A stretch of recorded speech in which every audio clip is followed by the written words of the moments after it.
এই প্রশ্নটি একটি প্রিভিয়াস ইয়ার প্রশ্ন আর তোমাদের আগামী দিনের যে কোনো পরীক্ষার জন্য খুবই গুরুত্বপূর্ণ হতে চলেছে, কারণ এটি এখন ট্রেন্ডিং প্রশ্ন।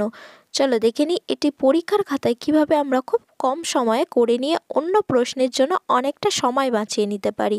এখানে বলা হচ্ছে suppose a batsman average rises by 7.5% at the beginning of his or her career. তাহলে প্রথমে যখন সে তার ক্যারিয়ারটা শুরু করে সেই ব্যাটসম্যানটার অ্যাভারেজ প্রথম দিকে 7.5% কী হয়, বেড়ে যায়, অ্যাভারেজটা 7.5% বেড়ে যায়। And then rises by 16% after a few innings. তারপরে এই যে 7.5% বেড়ে গেল, বেড়ে যতটা হলো তার ওপরে আবার 16% বেড়ে গেল কিছুদিন পরে, কিছু ইনিংস খেলার পর।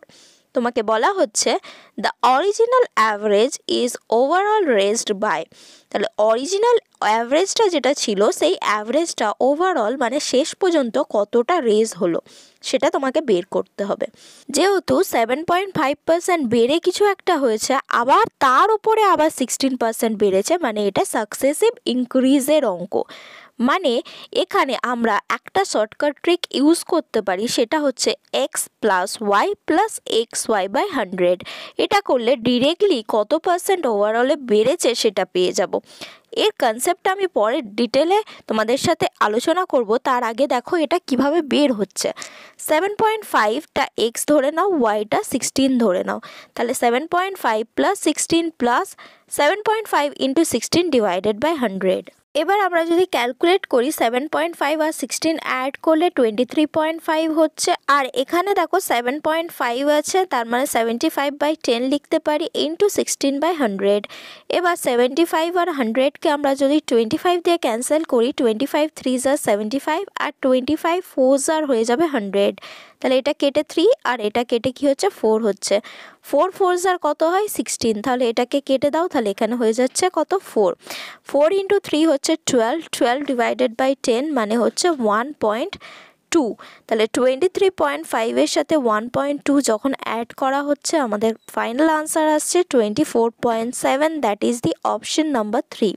তাহলে আমাদের ফাইনাল আনসার আসছে 24.7, যেটা হচ্ছে অপশন নাম্বার 3।